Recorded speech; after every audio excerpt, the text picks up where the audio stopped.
In an age of constant change, traditional industries like agriculture are always at risk of being left behind. And that was never more evident than in the latest ag census conducted by USDA, which shows more than 20 million acres of U.S. farmland being lost to development since 2017. It's a trend that is not so recent here in Georgia, as the state has really been feeling the effects for decades. And since 1974, we have lost 2.4 million acres of farmland to developments, and that's row crop land. That's not counting forestry land, to developments and warehouses.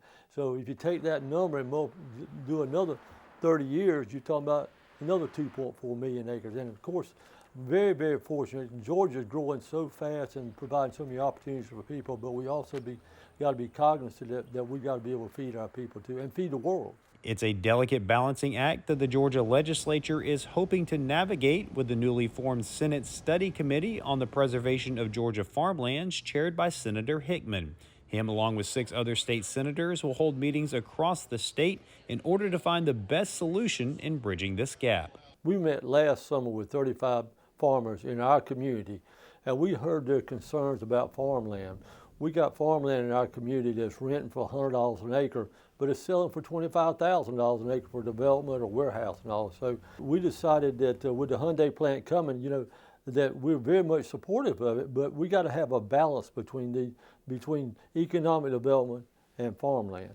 The goal is not just gathering facts, but also bringing awareness to the problem, and in doing so, getting the attention of lawmakers in Atlanta in order to make some real change. I just finished my 4th year in the Senate, and what I've learned in a very short period of time is that we can talk about all these things, and we can stand on the outside and sit on the curbs and talk about it, but until the legislature buys in on something, that's when things really get happening. And so, we've had in the last, I guess every year I've been in the Senate 4 years, we've had different very good, significant farm bills, and this study committee is another thing that we'll probably have 2 or 3 bills that will come out of this study committee. And that would be good news not just for the state's #1 industry and the tens of thousands of farmers that keep it running, but also future generations that hope to follow in their footsteps. What I have learned through this whole process is the biggest detriment to our farmland,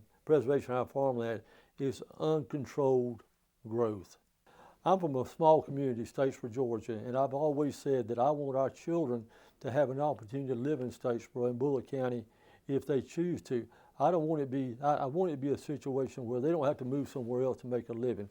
So it really is a twofold situation, trying to maintain a balance between economic development and also maintain a balance between farmland. Reporting from Statesboro, I'm Damon Jones for the Farm Monitor.